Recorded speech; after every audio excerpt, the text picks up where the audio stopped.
नमस्कार, आप सभी का स्वागत है आपके अपने ही चैनल वैक्स गोगा पर। आप सभी को नए साल की बधाई, हैप्पी न्यू ईयर।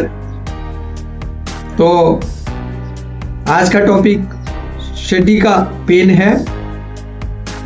सटिका जो है वो क्या है, कैसे होती है, क्यों होती है और उसको होने का कारण बताने के साथ साथ आपको क्या बताएंगे अगर सटिका पेन है तो आपको क्या खाना चाहिए, क्या नहीं खाना चाहिए, और उसके साथ साथ सटिका पेन को आप कैसे शांत कर सकते हैं, कैसे कंट्रोल कर सकते हैं, वो चीज़ आपको बताएंगे।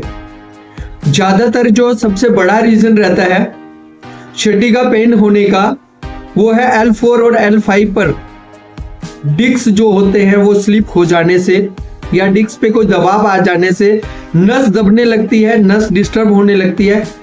सबसे बड़ा कारण वही है जो सटिका पेन बनता है। या फिर L5 और S1 में भी अगर दबाव आता है तो भी सटिका जो है वो बन सकती है। इसी तरीके से कुल्ले के जोड़ों में दर्द हो सकता है। L3 और L4 में अगर प्रॉब्लम है, कमर और जांघ के घुटनों तक ये दर्द हो सकता है, घुटनों के आसपास कमजोरी भी महसूस हो सकती है। तो दोस्तों, ये जो सटिका पेन है इसी के ऊपर आज टॉपिक है सारा। आज आपको बताऊंगा जो सटिका पेन है उसमें आप क्या कर सकते हैं, कैसे उसे ठीक कर सकते हैं, वो आज आपको जानकारी मिलेगी।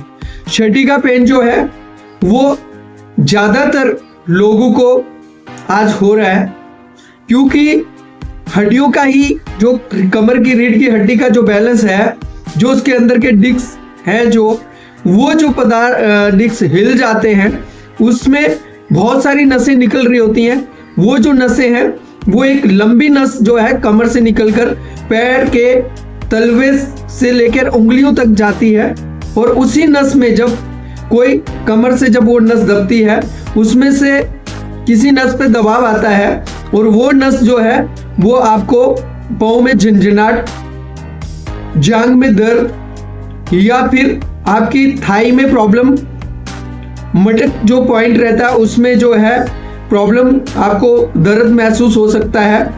कुल्ले के अंदर जो से दर्द नीचे को निकलता हुआ सीधा पिंडली के पास पहुंच सकता है और ये पाँव की एड़ी में या फिर पाँव के जो उंगलियां हैं उनमें झंझनाहट या दर्द महसूस हो सकती है। तो इस तरीके का जो सटिका पेन है उसके लिए आप क्या कर सकते हैं आज उसी के बारे में बताऊंगा। क्योंकि सटिका दर्द कोई जो मामूली दर्द नहीं है। अगर किसी के भी ये दर्द हो जाता है तो आदमी को क्या सिम्टम आ सकते हैं वो आज बताया जाएगा। नस जो सटिका नस है वो क्या होती है ये आपको बताऊंगा। शरीर की सबसे लंबी नस है जो सटिका नस है, वो लंबी नस है जो कमर की रीढ़ की हड्डी से निकल के सीधा मटक से नीचे, कुल्ले से नीचे जाती हुई सीधा पाँव के एड़ी तक, अंगूठे तक, उंगलियों तक पहुंचती है और उसमें जो ब्लड सर्कुलेशन है जब वो डिस्टर्ब होता है तो ये सटिका पेन जो है ये उत्पन्न हो जाता है। तो दोस्तों, मैं जो बात कर रहा हूँ, सबसे पहले ये दर्द कमर से शुरू हो सकता है। कमर के बाद धीरे धीरे ये नीचे की तरफ कुल्ले की तरफ बढ़ेगा, लोअर बैक पेन से कुल्ले की तरफ बढ़ेगा। उसके बाद ये कुल्ले से होते हुए आपकी जो थाई है उसमें जाएगा। थाई के बाद ये नीचे आपके जो है पिंडली में उतरेगा। पिंडली से होता हुआ ये सीधा पाँव की एड़ी में या फिर उंगलियों में जाएगा। और इस दर्द को कंट्रोल करने के लिए आप क्या कर सकते हैं, मैंने जैसे आपको बताया कि डिस्क स्लिप से यही दर्द हो सकता है। जो डिस्क है वो खिसक जाती है जिसके कारण ये दर्द ज़्यादातर हो सकता है। तो जो नसें दबती हैं, जो डिस्क स्लिप होने के कारण या कमर में किसी तरह की कोई भी किसी भी डिस्क के अंदर अगर कमर में कोई जकड़न आ जाती है, सूजन आ जाती है या फिर इस तरह का कोई भी प्रेशर आ जाता है जो डिस्क के ऊपर आता है और वो नसें दबाने लगती है जिसके कारण ये दर्द आपको नीचे की तरफ महसूस हो सकता है। बहुत सारे लोगों को बैठने में दिक्कत हो सकती है। जैसे ही वो प्लाथी मार के बैठते हैं तो उनकी जो है वो नस खींच सकती है थाई में या फिर नीचे पिंडली में जाके, जिसके कारण आदमी को ज्यादा देर बैठा नहीं जा सकता, बैठने में दिक्कत होती है।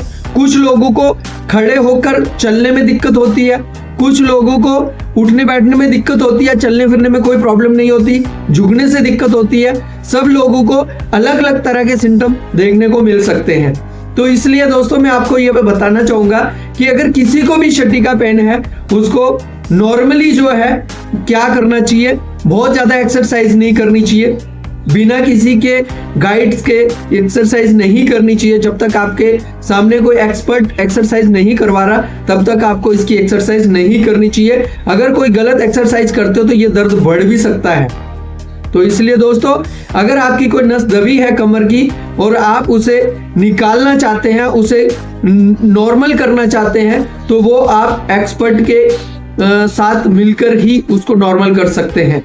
एक्सरसाइज भी करनी है तो कौन सी करनी है, कौन सी नहीं करनी है, कि कुछ एक्सरसाइजें ऐसी होती हैं जिससे आपका दर्द कम होता है, बट उसी समय आप कोई एक्सरसाइज ऐसी कर देते हो जिससे तुरंत दर्द बढ़ सकता है। तो इसलिए दोस्तों, बीच में जो डिस्क स्लिप हुई है उसे कैसे कंट्रोल में करें, कैसे उनको आपकी रीढ़ की हड्डी की अलाइनमेंट जो है वो सही करें, जिसके कारण आपका जो है ये शटिका दर्द जो है वो बंद हो सके। तो इसके लिए मैं आपको बताना चाहूंगा, ज्यादातर लोगों की जो बैठने की आदत होती है वो सही नहीं होती, मतलब सीधा नहीं बैठते हैं, झुककर बैठ रहे हैं या टेढ़ा मेढ़ा होकर बैठना है, उससे भी ये चीज हो सकती है। उसके बाद कुछ लोगों को चोट लग जाती है कमर में, या फिर कुछ लोगों के अंदर नसों में कमजोरी आ जाने से, या फिर विटामिन की कमी हो जाने से भी ये दर्द हो सकता है। ऐसा कोई जरूरी नहीं है विटामिन डी की कमी हो जाए तो भी ये दर्द हो सकता है। तो इसलिए अगर ये दर्द हो रहा है तो आपको क्या करना है, कुछ लोग भारी वजन उठाते हैं, उससे ये दर्द हो जाता है। एक्सीडेंट होता है कुछ लोगों का, गिरने से ये दर्द हो सकता है। मांसपेशियों का खिंचाव जो हो जाता है उससे ये दर्द हो सकता है। ज्यादा मोटापा बढ़ जाता है उससे ये दर्द हो सकता है। मसल्स अगर टाइट हो जाए तो भी ये नस दब सकती है, आपको दर्द हो सकता है। पीठ से पैर तक क्यों जाता है ये दर्द, ये मैं आपको बताना चाहूंगा। क्योंकि ये जो नस है ये पीठ से लेके पैर के तलवों तक पहुंचती है, जहां की मैंने आपको पहले ही बताया उंगलियों तक पहुंचती है। तो दर्द सिग्नल पूरे नस के थ्रू आपके पांव में फैलता है, जांग में फैलता है। इसलिए दर्द सिर्फ कमर से नहीं रुकता, पैर, एड़ी, तलवे और भी जगह महसूस हो सकता है आपको। ज्यादातर लोगों को ये शुरुआती में तो एक ही पाँव में दिखता है, मगर कुछ समय बढ़ने के साथ साथ ये दोनों पाँव में हो सकता है। कुछ लोगों के अंदर एथलेटिक्स जो होता है, गठिया बाई जब बढ़ जाता है, उससे भी ये दर्द हो सकता है। पैर, तो ये जो है इसमें आपको क्या करना है क्या नहीं करना है वो मैं आपको बताऊंगा। इसमें जलन हो सकती है जब शटिका पेन हो सके, पाँव में जलन हो सकती है, पाँव गर्म हो सकता है, पाँव ठंडा हो सकता है, पाँव सुन्न हो सकता है, जांग सुन्न हो सकती है, जांग में सुइयां चुभन हो सकती है। बहुत सारे ऐसी चीजें हैं जो जिससे आपको ये पता चल सकता है कि आपको प्रॉब्लम हो रही है। कुछ लोगों को खाली झुकने से दर्द महसूस होता है, कुछ लोगों को खाली चलने फिरने से दर्द महसूस होता है। तो ये सब चीजें आपको तभी पता चलेंगी जब आपको मतलब ये दर्द किस पोजीशन में कौन सी नस दबने से हो रहा है, जब आप इसकी कोई एक्सपर्ट से एक्सरसाइज करवाओगे तभी जाके आपको ये दर्द रुकेगा। तो पैर की एड़ी तक पहुंचेगा। और कुछ लोग बैठते हैं दर्द बंद हो जाता है, कुछ लोग चलते हैं तो दर्द बंद हो जाता है, कुछ लोग जो है जब झुकते हैं तो दर्द बंद हो जाता है। तो इसमें कोई जरूरी नहीं है कि झुकने से दर्द बढ़ेगा या फिर चलने से दर्द बढ़ेगा या बैठने से बढ़ेगा। सब लोगों को अलग अलग तरह के सिम्टम हो सकते हैं, क्योंकि वो डिस्क कौन सी दबने से ये दर्द पैदा हुआ है, मेन कारण वो है। उस हिसाब से ये चलने से भी दर्द करता है, बैठने से भी दर्द करता है, उठने से भी दर्द करता है। तो वो सारी चीजें हैं। तो दोस्तों, कुछ लोग गलत तरीके से बैठते हैं तो बैठना नहीं चाहिए, गलत ढंग से बैठना नहीं चाहिए, और ज्यादा वजन का काम नहीं करना चाहिए अगर आपका डिस्क स्लिप है। और ज्यादातर आपको बाई वाली जो चीजें हैं, गोभी, आलू, अरबी, इस तरह की जो बकरे का मीट जो है, मटन जिसको कहते हैं, वो नहीं खाना चाहिए। तो और भी कई चीजें जो नहीं करनी चाहिए। और ज्यादातर जो है शटिका दर्द जो है, बात दोष जो बिगड़ जाता है उससे भी ये हो सकता है। नस जो बात नसों में जाकर दर्द, खिंचाव और जलन पैदा करता है। ये बात की वजह से हो सकता है। जो सर्दी का दर्द है इसमें क्या खाना चाहिए और क्या नहीं खाना चाहिए ये भी आपको बताएंगे। तो सर्दी का दर्द में आपको क्या खाना चाहिए सब्जियों में, ये हरी सब्जियां, पालक, उसके बाद लौकी, तोरी के बाद आपको पपीता, सेब, अनार, अदरक, हरड़ दाल होगी, साबुत अनाज हो गए, दलिया हो गया, जौ हो गया, ब्राउन शुगर हो गया, मूंग दाल होगी, हरड़ हो गया, बादाम भिगोए हुए, हल्दी वाला दूध रात को सोते समय, गुनगुना पानी, ये सब कर सकते हैं। क्या नहीं खाना चाहिए ये मैं आपको बताऊंगा। बहुत ज्यादा ठंडा भोजन नहीं करना चाहिए, मैदे से बनी हुई चीजें नहीं खानी चाहिए, कोल्ड ड्रिंक का सेवन नहीं करना चाहिए, जमीन के ठंडे फर्श पर नहीं सोना चाहिए, नहीं बैठना चाहिए। उसके अलावा अगर बहुत तेज पैर में दर्द हो रहा है तो पाँव सुन्न भी हो सकता है, पाँव जो है वो आपका अपाइज भी हो सकता है। छठी का अगर 5, 7, 8, 10 साल तक रेगुलर चलती है तो आप दर्द की वजह से पाँव को सीधा नहीं करते हैं तो ये पाँव धीरे धीरे सिकुड़ना शुरू हो सकता है, पाँव में कमजोरी आ सकती है।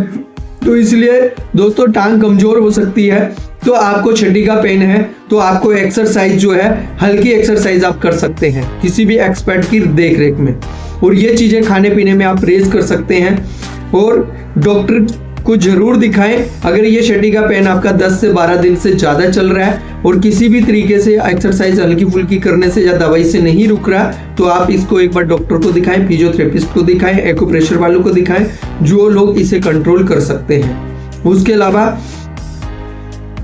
आपको क्या करना है, दिन में 2 से 3 बार इसके गर्म पानी से सिकाई भी करनी है। उसके अलावा आपको जो है 2 से 3 बार गर्म सिकाई के बिना और जो है आपको एक्सरसाइज 2 से 3 बार करनी है जो भी आपको बताई जाएगी, ठीक है। इसके लिए आप दर्द को कम करने के लिए एक बोन मैस्ट्रो कैप्सूल आता है जो नसों के लिए और हड्डियों के लिए ही बनाया गया है, जिसकी वीडियो इसमें पहले से मौजूद है जो आप देखकर समझ सकते हैं कि बोन मैस्ट्रो क्या करता है हड्डियों और नसों में, वो आप इस्तेमाल कर सकते हैं।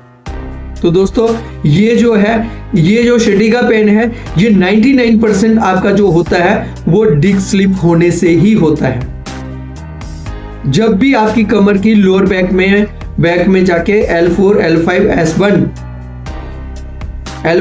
S1 में कोई भी प्रेशर आएगा तो 100% इससे आपका छठी का जो नर्व्स है वो नर्व डिस्टर्ब होगा, उसमें पेन तेजी से फैलेगा ही फैलेगा। तो इसलिए दोस्तों अगर आप मेरी वीडियो को पहली बार देख रहे हो, चैनल पे नए हो तो चैनल को सब्सक्राइब कर लीजिए, वीडियो को लाइक कर लीजिए, अपने दोस्तों में शेयर कर लीजिए। दोस्तों बहुत जरूरी है, जिन लोगों को छठी का दर्द होगा, आजकल सर्दी के मौसम में बहुत तेजी से ये दर्द बढ़ जाता है। अब इस दर्द को कंट्रोल करने के लिए सबसे आसान जो तरीका है वो है सिकाई। जितना ज्यादा आप इसको सिकाई करेंगे, जितना बार बार सिकाई करेंगे, उतनी ये दर्द आपकी कंट्रोल होती चली जाएगी। अगर आपका ये दर्द मसल की टाइटनेस से, अकड़न से है या मसल आपके टाइट हो रहे हैं उसकी वजह से है, दर्द तो सिकाई से कम होगा ही होगा। बट एक्सरसाइज आप हल्की करें और बिना किसी के देख रेख के एक्सरसाइज ना करें। अगर आप कोई गलत एक्सरसाइज करते हो तो ये दर्द आपका बिगड़ भी सकता है, बहुत बढ़ भी सकता है। और छठी का पेन आपके बोन ट्यूमर की वजह से भी हो सकता है।